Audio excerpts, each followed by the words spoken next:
Ah. Oh, we both can't fit through here. Oh. Oh. No, I'm not okay, man. Look at my neck. Are you going to be able to preach? That's more. God said. Okay, Yeah, I'm going to make it. Oh, yo. I'm just kidding. But y'all knew that, right? Like, you know how easy it is to help someone who has a cast on? You know how easy it is to help someone when you can actually see the hurt? Like they got a Band-Aid on, or they got a cast, or they have crutches. And one of the first things that we ask is, what's wrong? What happened? Can I help? But what do you do with someone who's emotionally wounded? There's no cast that shows the soul. How do you help someone when the hurt isn't visible? How do you speak into their lives?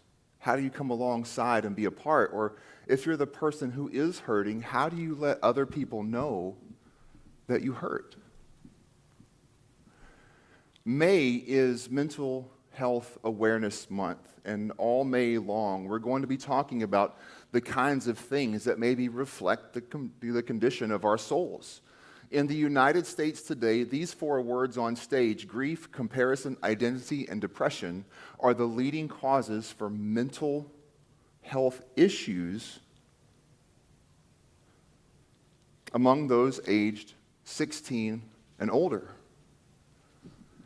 And so we're taking these issues and going, how would the gospel speak to us in these things in such a way that doesn't heap on more guilt, that doesn't heap on shame, and that may actually help point us into a direction where we can access some help. This morning, I want to engage the conversation on depression. Now, most of the words that are on the mirrors are not clinical terms. Depression is a clinical term, and so I want to be careful with how we address it today. And as we enter into this space, and I'll talk more openly about my own story in a moment, but I actually am identified as having depression, and we'll go through some of these things. How do we walk through this, and how do we work through this? So for me, this is a very important subject because it's very close to my own soul. So when we think about these kinds of things, I want to begin in the conversation of depression about the kinds of days that all of us experience. This is important. See, in the kinds of days that we have, some of us have mountaintop days. We've had these days, like crazy celebration kind of days. You got a promotion at work, she said yes, like whatever the conversation could be, the new car, the biggest fish you ever caught, your favorite team won their game. Those kinds of things are like mountaintop experiences. They're not all the same value of mountaintop, but they drive us to excitement, they drive us to feeling good, and we like those kinds of days. I don't know if you've ever looked across the globe, but nobody lives on the mountaintop. You can live on mountains or near mountains, but no one lives on the tip-top peak of the mountain. We can't stay there. Even when Jesus was with his disciples, they went to the mountain, and God revealed the uniqueness of his Son to Peter, James, and John. We call this the transfiguration. When Jesus was revealed in that moment, they wanted to build tents and stay there. And Jesus says, we can't stay here. We got to go down the mountain. Ordinary days are just the average day. This is where we spend most of our lives. The large majority of our lives are in ordinary days. There's nothing wrong with ordinary days. They're ordinary. We may miss the mountaintop, but the ordinary day is fine. We wake up, we eat, we sleep, we go to work, we have relationships, we watch our favorite shows, we get stuck in traffic, and whatever it is, it's the ordinary day. It just happens. And that's the large majority of our days. And then we have valleys. And valleys are those low places where doubt and uncertainty, where sadness, where grief, where loss, all of those things kind of combine into those spaces. And valleys also aren't meant to be stayed in. They're temporary. You think of David when he says, even though I walk through the valley of the shadow of death, he wasn't going to stay in the valley, but he was in the valley. He was going through the valley. And some days we have to go through the valley.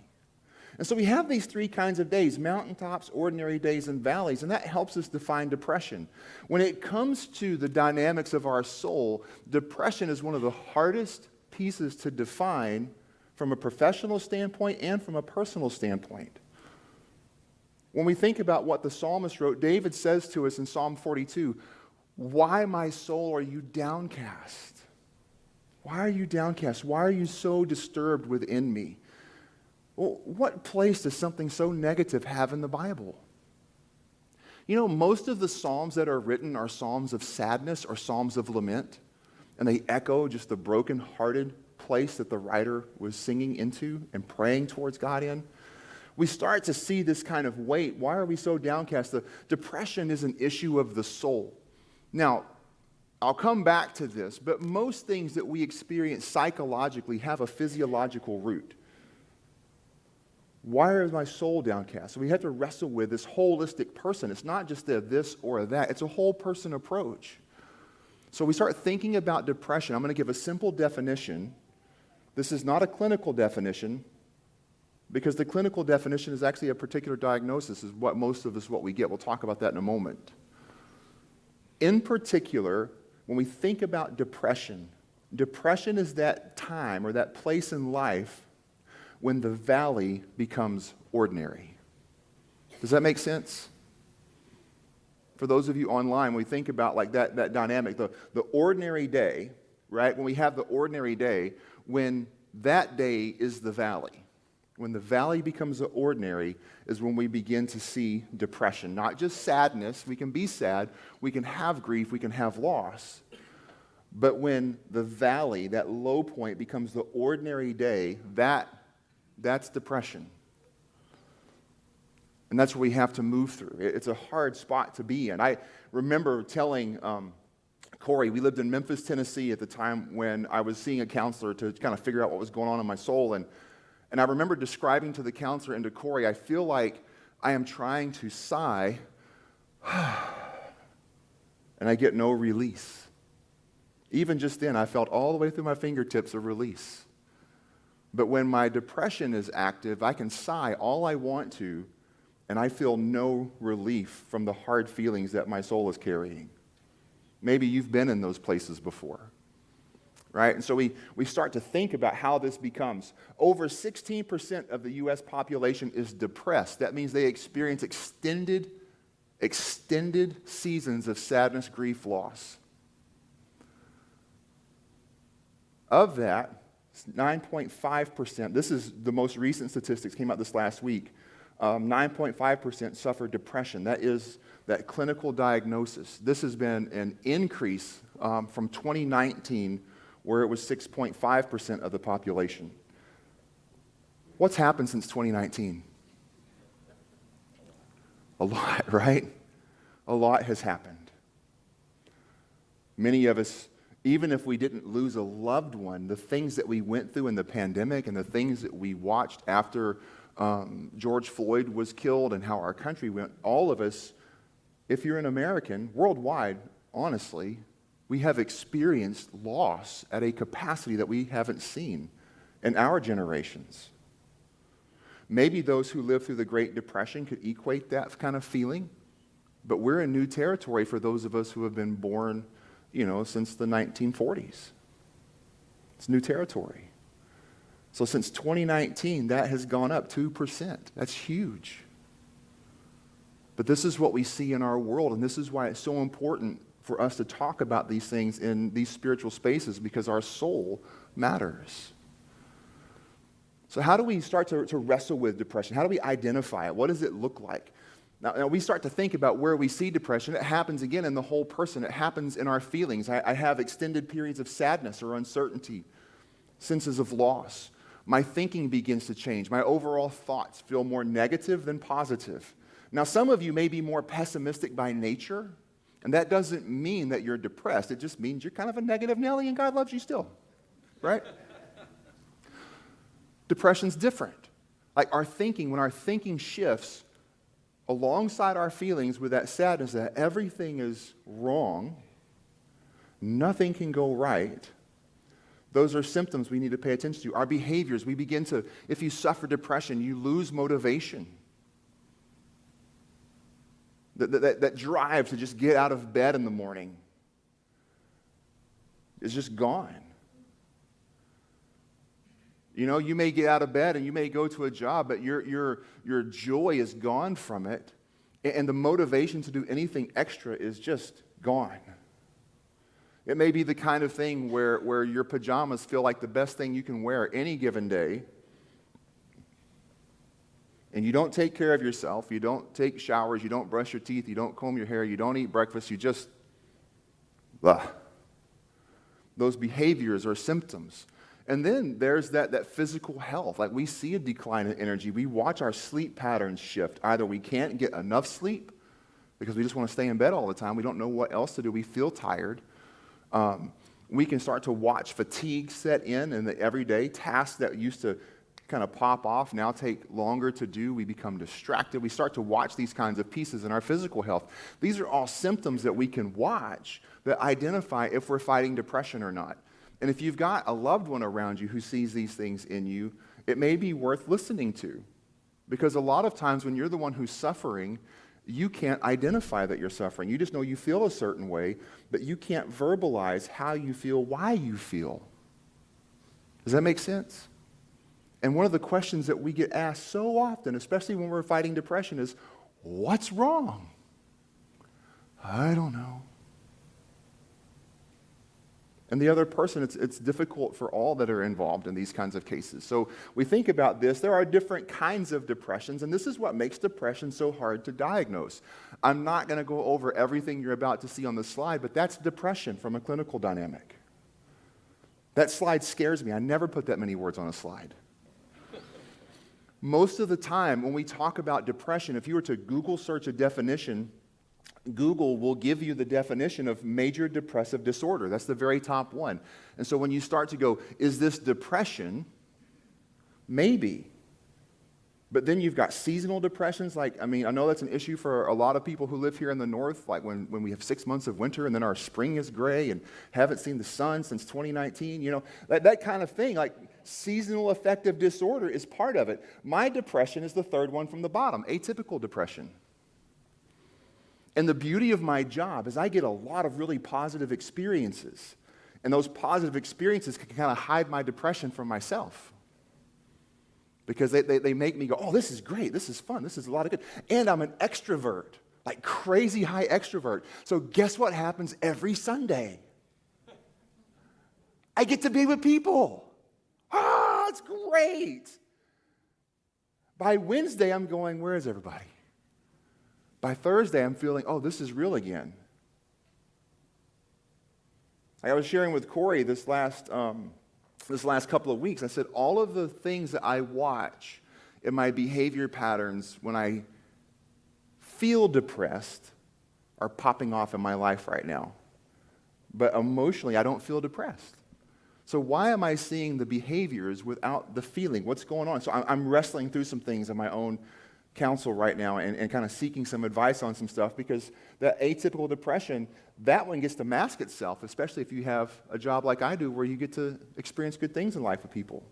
Even when they're going through hard things, when you get to watch someone celebrate a victory in Jesus, oh man, it's great. But this is depression. So when we think about this, like how do we see it? It starts to shape the way we see the world. When you have that kind of weight and it's something that you're fighting with, it shapes the way you see the world. Depression as a worldview, when I look at the world, everything's bad in the world. Nothing can go right with the world or with my life. I'm not good. I have a low view of myself. And I don't mean self-esteem. I mean, everything is, I just would define a constant, everything is wrong with me kind of complaint, right? So my view of self is bad. My future is hopeless. When I think about those who fight depression on so many levels, when they talk about the future, Listen to their words. There's no hope in the future. Some of you may feel that way. And we struggle with how do I find hope? And for the person where depression has become the predominant piece, they're not going to identify hope because the future isn't looking much better than the present. Do I really want to move into that space? And so we have these kinds of struggles. It shapes the way we see the world. There are causes of depression we can identify. Some quick causes that we think of, biogenetic causes. Some of us have an affinity to depression because of the family we've been born into. Just like some of us have an affinity to have more hair than others, It's just genetics. But in that genetic spin, those affinities or those leanings of our biology to be there, there's also chemical issues. Sometimes our brains don't release the right hormones, and so we can't move beyond some of the sadness that we wrestle with. Sometimes there are triggers that are biological that can be like addiction or side effects of other prescription medications that cause us to have those types of physiological reactions. So there are biogenetic causes. Diet, lack of exercise, all of those kinds of things can add to the weight or the causes of depression. There are psychocognitive issues, things that we deal with, sadness, grief, and loss. And I don't want to just blow by those three words because they are all tremendous. Trauma that we've experienced, emotional or physical trauma in our history can be a part of that. So we have, psychological triggers that are there that can cause depression. There's socio-environmental causes. I don't know if anyone in the room or online can think back to the pre-fall of the Berlin Wall. I remember hearing stories from my mother-in-law. My father-in-law, he was in the army, and they were stationed in Germany when the wall came down. And the way and the look of the East Germans coming into West Germany, which is now just Germany, right? And just the overall sadness and the depressive mode that they were living under during the weight of communism in East Germany and that Eastern Bloc. So those kinds of conditions can create depression. Places where we sense oppression because of identity, gender, or race, if you've been pushed into a particular category, that kind of oppression can create depression. And you can see it in lower economic neighborhoods in particular. Go take a drive through the projects. Go watch where you have underdeveloped economic situations. We have friends who will soon be heading to Honduras, and some of the villages they go through, as happy and pleased as many people are, the general expression of a lack, which includes these biogenetic and psycho kind of pieces, it's there. So how do you help into those kinds of situations? So environmentally, we can see that we watched an increase in women coming forward who live in high masculine environments. So if you're a woman who works in a predominantly male-driven workforce and you feel that weight and that oppression is in your workforce rather than an equal base, you see these kinds of things as well. So there are different causes that lead to depression. And then there's this thing, like, what do Christians say about depression that just isn't true? And this lays out all the time, right? Just choose happiness. The joy of the Lord will be your strength. Have you ever read Psalms? Like, Jeremiah wrote an entire book called Lamentations. Was he not joyful in the Lord? Did he not have a relationship with God that was worthwhile? Why couldn't Jeremiah have written a book called Happy, Happy, Joy, Joy? Why Lamentations? When you suffer depression, you can't choose happy. It's a condition of the soul that has to be treated and loved into and healed. Have more faith. If you just had more faith, you wouldn't feel this way. And sometimes have more faith means stop sinning. Your attitude is a sin. And if you could just stop acting this way, if you just had more faith, you wouldn't be such a drag. Again, I point to those who suffered. Job. You ever read Job's faith? He lost everything. And Job had friends who came alongside who sounded a lot like the lies that we tell each other today. And God told them to be quiet because they weren't speaking the truth. God valued the righteousness of Job. It wasn't because he was sinning. It wasn't because he lacked faith. He was struggling. Just pray the gray away. Man, I've been trying that for years. I just keep losing more. No, the gray on the inside, when you feel downcast in your soul, if you just pray, it's that kind of fake it till you make it kind of mentality. If you just pretend to be happy enough, if you can just fake it long enough, if you can just put it before Jesus enough, it's all just going to go away. But that doesn't happen. And the beautiful thing about it is when we read the book of Psalms and we watch the place where God met the brokenhearted, like the psalmist says, God draws near to the brokenhearted, not to the one who's faking it. God draws near to the brokenhearted. And so we have these lies that we have to work through when it comes to depression. But there is hope in this. There is good news towards depression.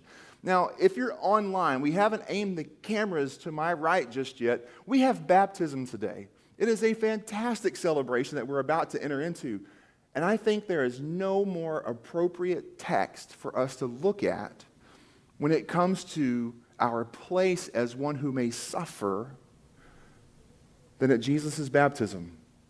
Because the things that God the Father says over the Son are the same kinds of things that hold us through all of our suffering.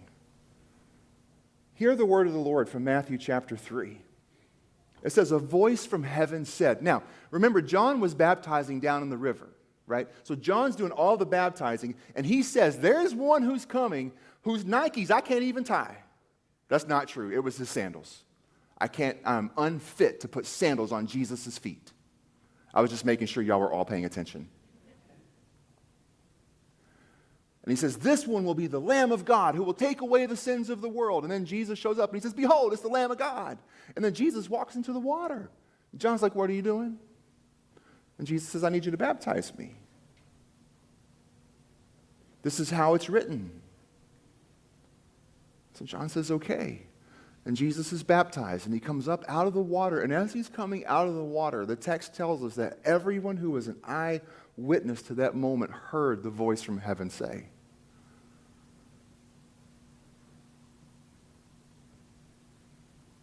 this such important phrase.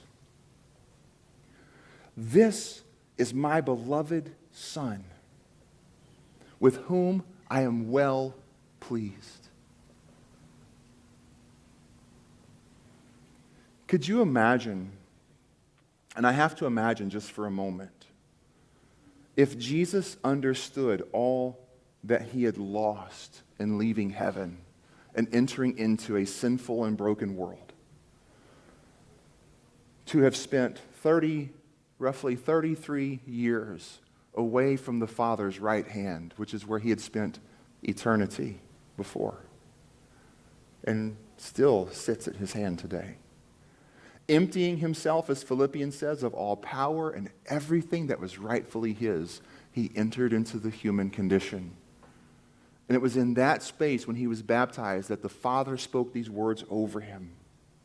This is my beloved Son, with whom I'm well pleased. If you've ever been in that space of suffering, some type of mental depression, one of the things that I was taught to do was to remind myself as what is true.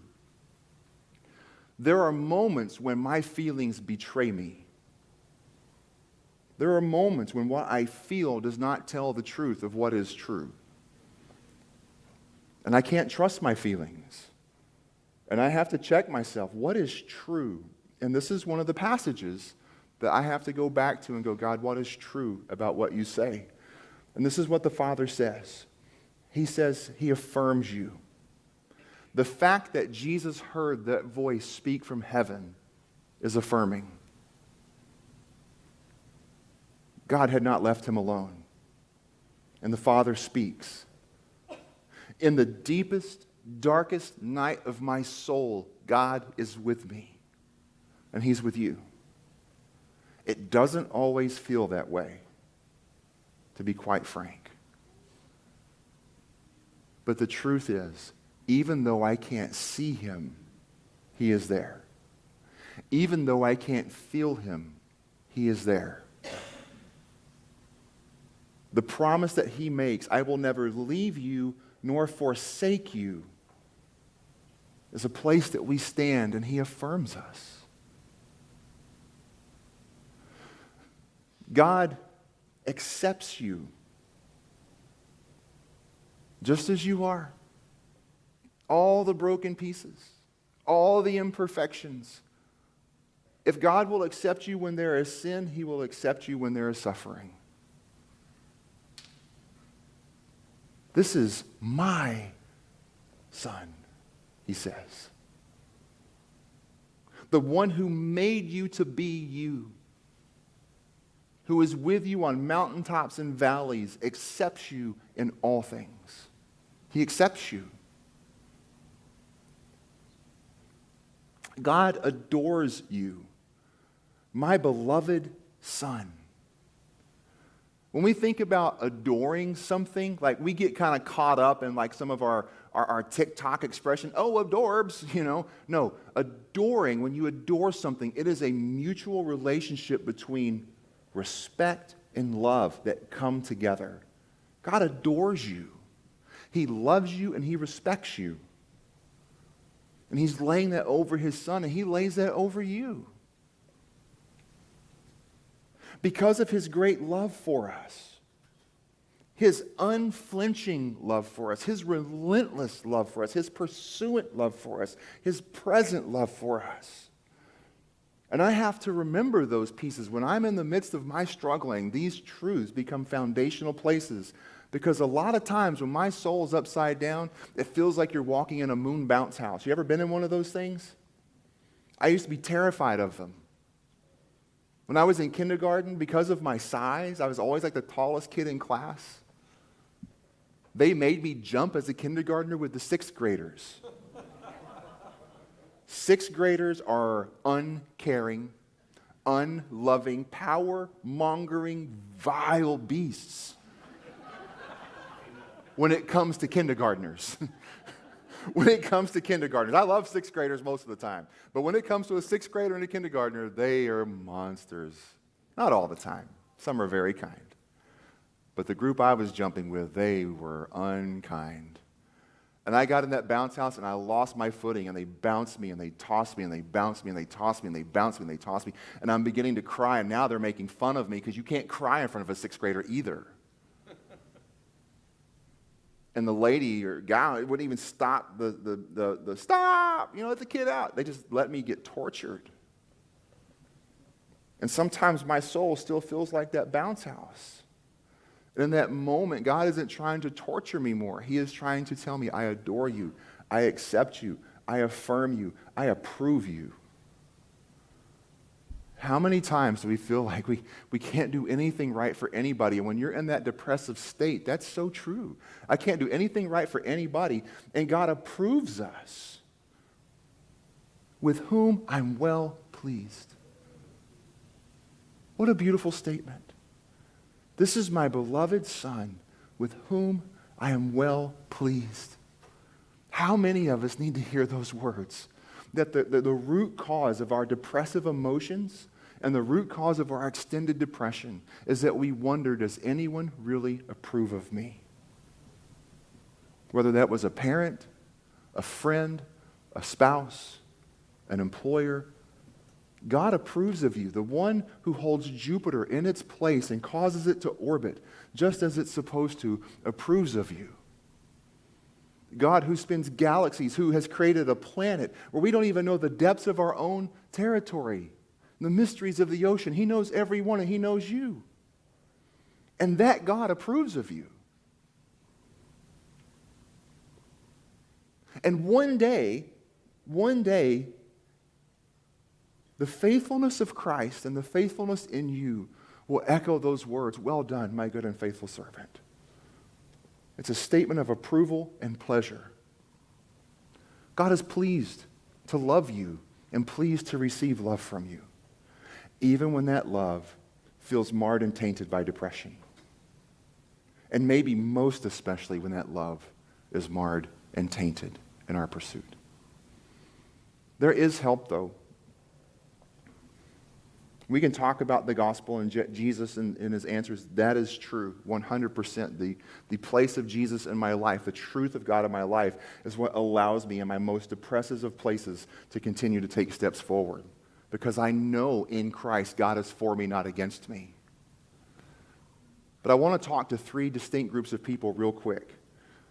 One is for the one who suffers.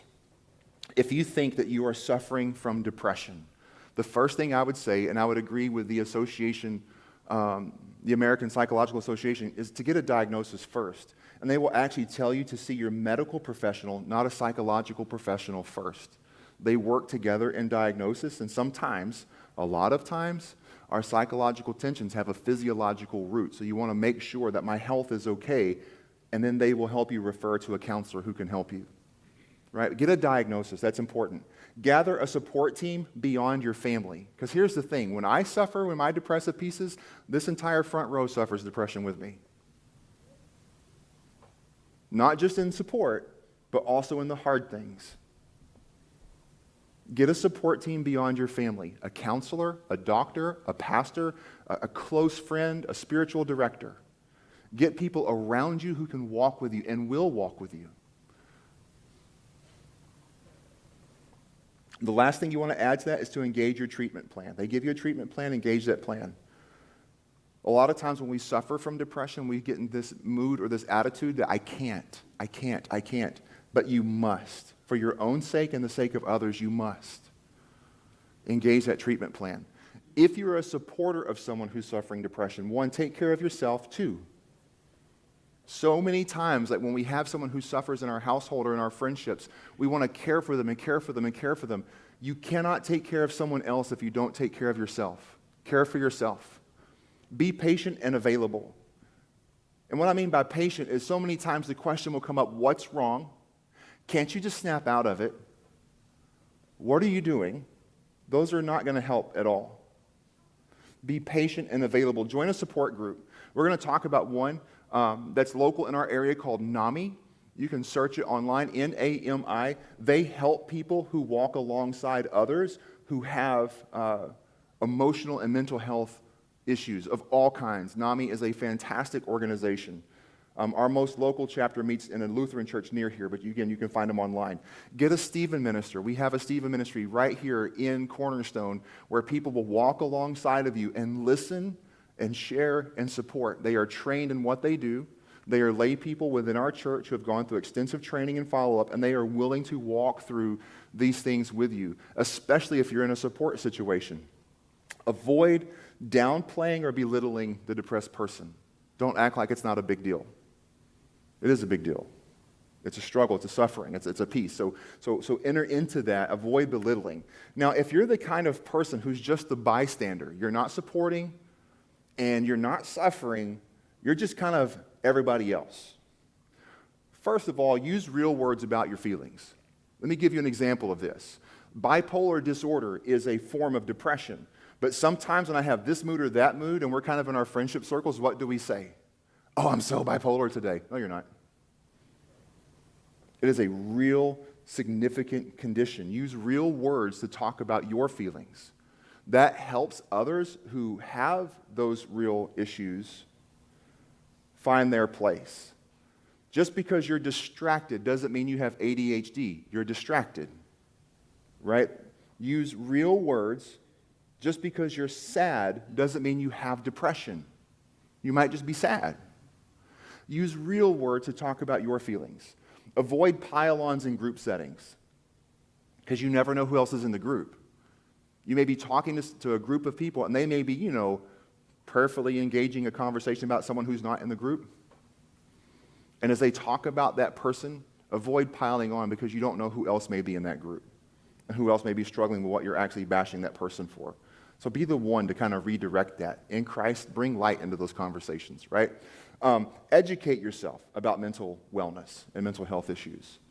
NAMI is, again, another great place to get resources. They have all kinds of breakdowns. But educate yourself. If you think you have friends who are wrestling with issues, go ask some people. Get some people that know something about something to help you navigate that. That is kind of the walking through of how we can help people towards mental wellness. And the beauty of it is, in all the broken places, God meets us.